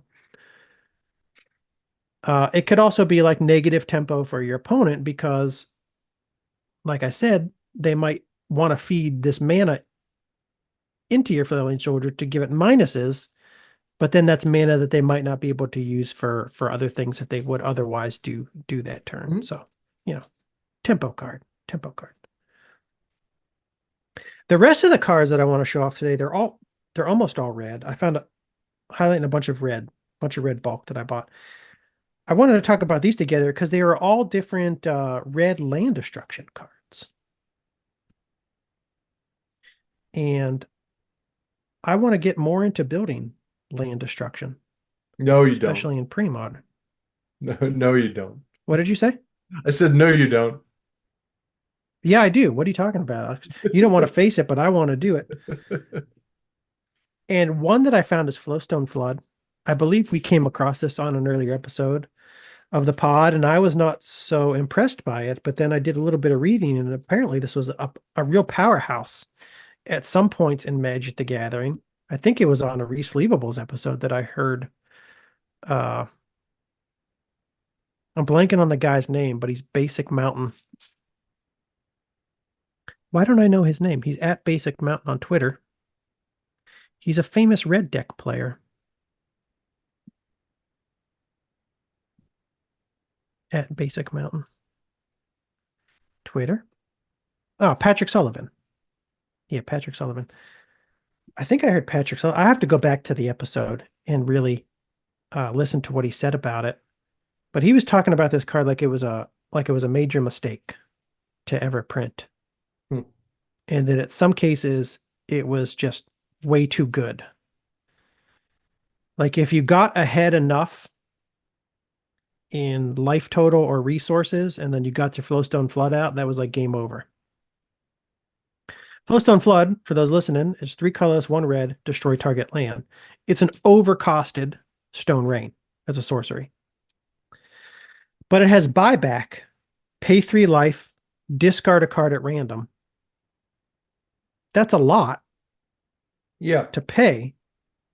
But I'd imagine you could set this up correctly, put this in the right kind of deck, maybe a life gain deck, where you could get just a little bit ahead of your opponent, just ahead enough of your opponent that once you got a once you got Flowstone Floods rolling, you could just neuter their ability to generate mana and Yeah, just I like just agree. finish them off without having them do anything. I would have slept on this. I would have looked past this if you hadn't like challenged me to look at it more carefully. But I think, yeah, it's, you know, like you said, if you get ahead a little bit, now you play this card and it's like in a land destruction deck, it's very possible that you'll have some cards in your hand that are just like spare junk, lands you don't need, redundant spells or whatever, and you don't really care about that. To be able to use this card 3 times in a row, you know what I mean? You're gonna pay 6 life and two lose 2 cards, but like now they have no land and no chance of getting any land back. I'll have to go back to that Resleevables episode and see what he says about it. Uh, I don't have much insight into this card. I've never played it. First glance, it looked bad to me, but I think that if you build with it correctly, it can be a lot more powerful than I realize. I looked it up on Gather to see what just like the Hive Mind thought about it. It has a rating of 2.386, like not Oh, good. But yeah. there's one comment in here from the Annals of Gatherer. Did I say annals? I didn't mean. It's the end of the episode, you No, know. I said that because in my mind, as I was saying that, I was thinking to myself, don't say annals. From the Annals of Gatherer, posted by JJ Malove, JJMA Love, J Jumalove. I don't know how to pronounce this. 4/15/20 2012, 8:11 and 51 seconds in the morning. He came across this rating. He said, I'm shocked at the rating. This is the best 4 casting cost land destruction card in Magic the Gathering. So there aren't a ton of 4 casting costs No. land destruction cards. The best. There's like Creeping Mold. Most of them I think of they can target multiple things, including land. He says you use this in addition to a mix of 3 casting cost cards like Stone Rain and Pillage. Okay, so this is a Yeah. supplement to land destruction decks that are already running I Stone feel like this Rain, is like and more or like your Pillage. finisher. You have like 2 of these in or something. What this card does is acts as a slightly worse variant in some cases, or in other cases, gives the extremely important answer of repeatable land destruction when you and your opponent keep top decking lands. This card is Yeah. amazing for what it is and should be no less than 4.5 out of 5. So I can see that, like if you're in top deck mode later on, you are top decking a land.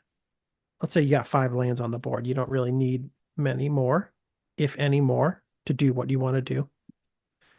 You top deck a land. You cast Flowstone Flood to destroy one of their lands. Next turn, you use that land you top decked to discard it, pay 3 life, destroy another one of their lands. Mhm. Pull a second Flowstone Flood, do the same thing. You could really screw them, yeah. This has a very like a bit of a black color pie feel to me. It reminds me of some of these black cards that allow you to like, pay a bunch of life to kill someone late in the game, or draw a bunch of cards late in the game. I kind of like Mm-hmm. how you know, you're paying life and discarding cards. It's fairly steep, but if you're already ahead of them, to do that 2 or 3 times in a row might, you can survive it. Like it's not going to kill you to Yeah. use this card several times. Here's another comment from the Annals of Gather, posted by Tom Warleader, 7/2/2013, 7:44 and 32 seconds in the PM. No great insight here, but he just says, I have a version of this card from the 1999 World Championship in Tokyo, World Championships in Tokyo. So that makes me want to seek out that deck. See what this was in a World Championship deck. What did that deck look like? We have to find that out in a later episode.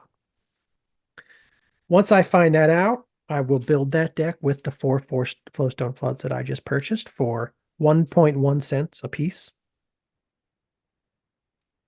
And I will destroy you, Alex. I will destroy all your land. Next Lava Blister. I picked up 3 Lava Blisters. Wasn't familiar with this one. I just picked up, if there was land destruction in that bulk bin, I picked it up. Stop it. Lava Blister was one of them.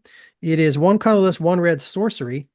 Destroy target non-basic land unless its controller has Lava Blister deal 6 damage to him or her.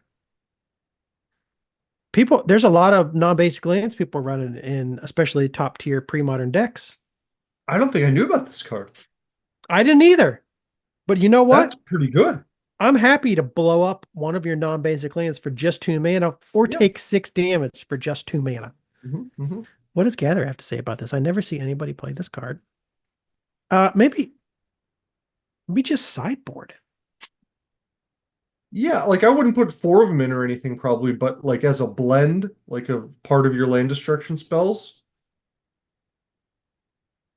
Almost every deck you're going to play against is going to have a non-basic land. 3.642 on Gatherer, so not bad. There is far better removal in Magic, but I like this card. I think someone will take 6 damage not to lose his Lotus Veil. No, I think you're right though, sideboard for sure, like just to make sure you're not playing a monocolor deck, and then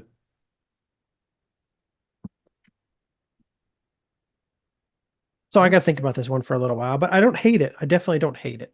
no. And I bought it for a penny, so there we go. Here's another one. This is not the best one, but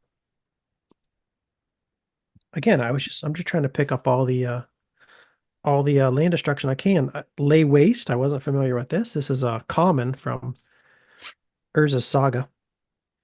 It's 3 colorless, 1 red, sorcery, destroy target land. So that's a strictly worse. Well, I don't want to say strictly worse because it does something else.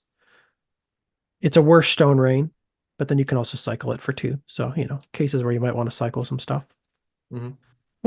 I don't see myself playing this one, but picked it up. Raise. Yeah. We're talking just 1 mana here, baby. This is the one I really like. This is what I built that land destruction deck I made based around. This doesn't seem bad at all, especially in the right type of deck. A deck that can run with a very low mana curve and a fast aggressive deck. Mhm. Red, sorcery. At the time you play Raise, sacrifice a land, destroy target land. Tit for tat. Yeah, this was like the building block of my land destruction deck that I made. It's interesting. The one we just looked at, this is like a, you know, opposite side of the like tempo coin with it. Like this is like the earlier, quicker sacrifice a land spell versus the later in the game sacrifice a land spell Mm-hmm. to do your thing. Mm-hmm. Jump ahead early versus like snowball them later. But I like this. I like this card. I don't Mhm. hate it. I definitely don't hate it, and I think I like it. The problem with it, this is, we're going through a bunch of land destruction cards. It's like there's only so many land destruction. You're just building a 60 or 61 card deck, Yeah. which it comes down to which ones you want to run. Mhm. Raise has a gather, like something could be good, but there might just be something better out there. You just run that instead. That's what I'm getting at. Can't put them all in. Yeah. Raise has a gather rating of 3.929, so pretty high. I've been playing it with Harvest Worms and some other cards that benefit from the fact that I sent lands to my graveyard. Okay. Yeah, I don't hate that at all. This makes your mountain into a strip mine, so why not? Well, I mean, not exactly, but it makes your mountain into a wasteland. And it's no, sorry, this is destroy. Yeah, this is destroy target land, not non-basic. yeah. But I mean, you're using 2 cards to make your mountain a strip mine. Yes, Yeah. absolutely.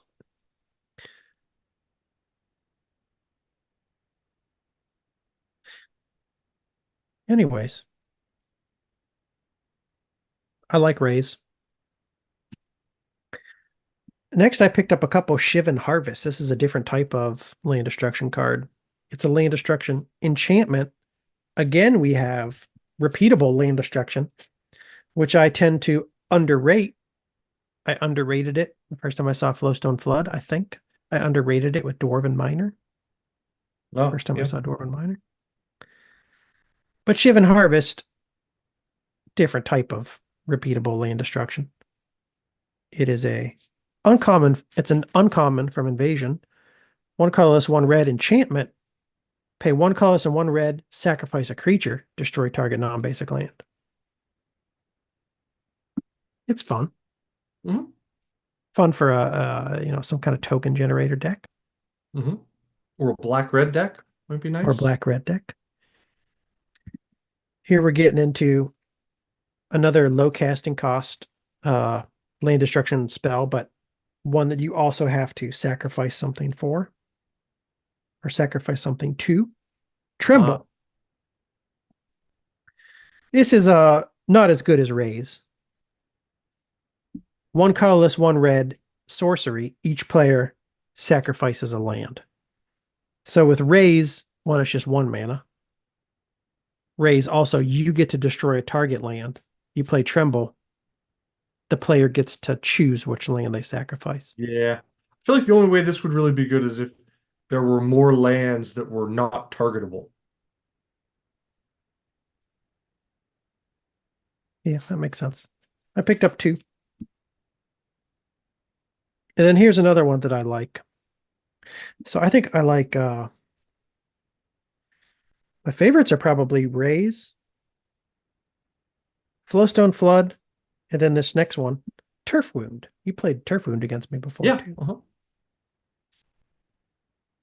It has that panacea playability, as Mike Flores says. That three-word phrase, Alex. What is that three-word phrase? Draw a It is card. the draw a card, baby. Turf Wound, two colorless, one red, instant. Target player can't play land cards this turn. Draw a card. Hmm. Tempo card. Yeah. Yeah, I was pretty excited about this. I think I tried it like once against you, and then I was kind of like less impressed, but I still want to mess around with it. I think it's pretty cool. And then If you compare finally, it to a Stone Rain that lets you draw a card, yeah. What does Gather have to say about Turf Wound? Gather about Turf Wound says 2.897. I think the problem with it is that you underestimate how many games you're going to play where you go back and forth on some like turns where nothing happens. I might play the Turf Wound, but then like the next turn I can't do anything, so I just pass back to you, and then you get to play the land that you Yeah. didn't get to play previously. So Well, it's all about tempo. And I you have think to if you have capitalize on the tempo. I think in addition to that, you have to have a certain what's the phrase I want to use? I'm just blanking. Critical mass of tempo Yeah. Okay. cards Mhm. in your deck to really make your tempo spells matter. Yeah.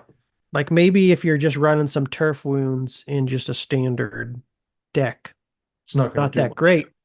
But if you're combining turf wounds with boomerangs, capsizes, memory lapse, Yeah. you just get enough of it. Just constantly knock them over the head with the tempo.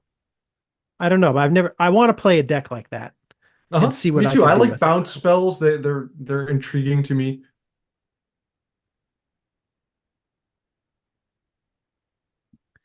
Solfatara. I don't, oh, I got this sitting right next to me and I didn't pull these from the bulk bin this past weekend, but I did 3 weeks ago. I pulled a couple Solfataras from Visions. Hmm. So Talk to me Solfatara about from that. Visions, I think it's similar, right? Yeah. I think it's draw a card your next turn, right? Damn it.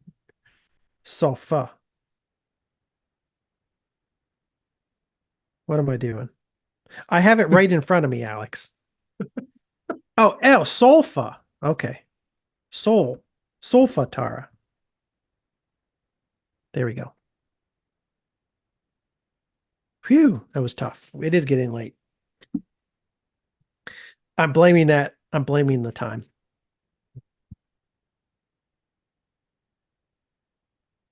I refuse to blame my brain. Solfatara, 2 colorless, 1 red. So same casting cost as Turf Wound. It's an instant, same as Turf Wound. Target player cannot play any land cards this turn. Same as Turf Wound. Draw a card at the beginning of the next turn's upkeep. So it's a slow trip Turf Wound. Turf Yeah. Wound is a strictly better Solfatara. Yeah. Right? It's Yeah. got Okay.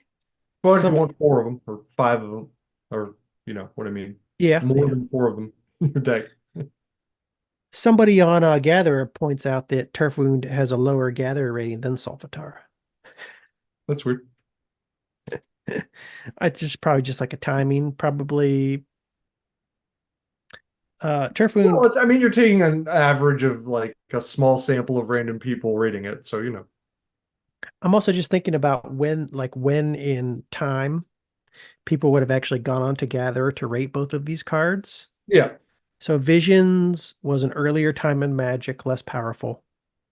When people saw this card for the first time and probably were more actively on Gatherer rating it, Yeah. it may have seemed better.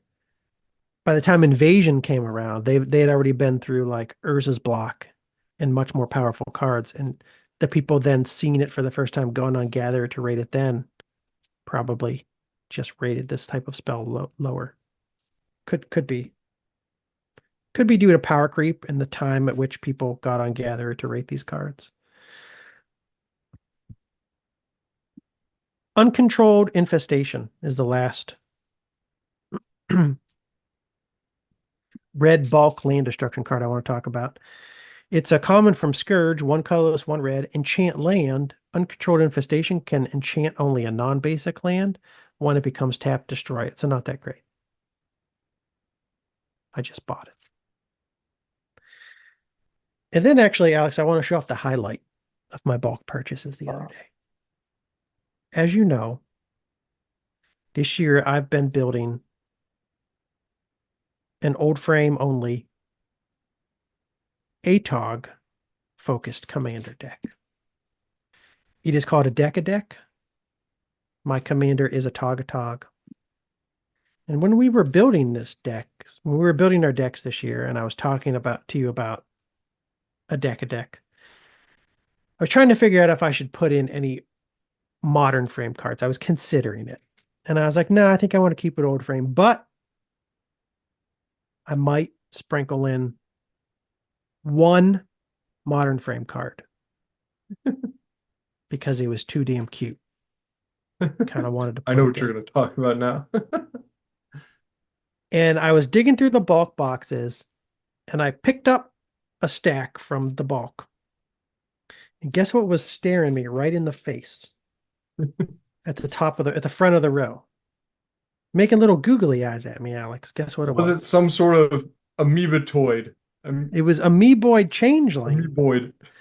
So I'm now a proud owner of a Amoeboid Changeling. Now since I have this card, I'm gonna do it. I'm gonna put a modern frame card in a deck.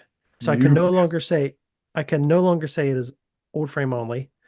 I will say it is almost entirely old frame with one exception, that one exception being Amoeboid Changeling. And it's Because a changeling, so I mean, it's like it can it's turn such a into an cute little old guy. frame card, basically.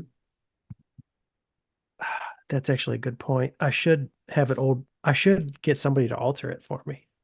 To old border it. Yeah. This is my first Lorwyn purchase too. I am now a proud owner of a Lorwyn card. It is a Amoeboid Changeling, 1 colorless, 1 blue, 1/1, creature shapeshifter. Changeling. This card is every creature type at all times, so it's also an ATOG. And then I could tap it. Target creature gains all creature types until end of turn, or tap it. Target creature loses all creature types until end of turn. Okay. So it's an extra ATOG, and it can make another ATOG for you out of something else. And I could make my opponent's stuff ATOGs. I can now steal my opponent's stuff, turn it into an ATOG, and then kill it some way by feeding it to a Togatog. Mm-hmm. or other ways that I might have. Mhm. So Yeah, no, great addition. I mean, it's got to go in there. It's got to.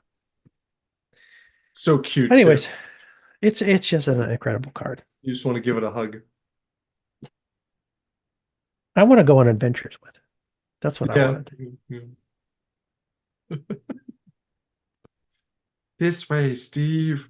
I want to put him in my backpack and just go like head out. Okay.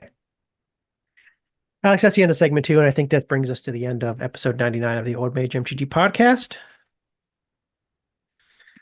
I want to say to everybody who made it this far, thank you so much for listening. We really appreciate it. If you haven't yet, subscribe to us on YouTube at Old Mage MTG. Subscribe to us on Moxfield at Old Men Magic so you can take a look at any of the decks we talk about on this podcast. So when I go through and I forget to list all the cards in the deck, don't worry. If you have eyes and you have fingers that you can use to navigate the internet, you can see all of the cards that I forgot to name that are in these decks we're discussing on the podcast. Alex, I had something else that I wanted to say, but I just forgot what it was. So I'm just going to say to you, is there anything that you would like to say to the listeners before we head out? Be careful out there. Watch out for trucks full of logs. That is very important. I'm glad you brought that back around because that is critical. I mean, I know people who have lost loved ones that way. It's serious business. It's not just something that happens in the Final Destination movies. Terrible things happen in real life to people all the time. Just be careful, especially when you're on the road. Thank Okay. you. Talk to you later. I ain't gonna do this anymore. That's all from me. Goodbye.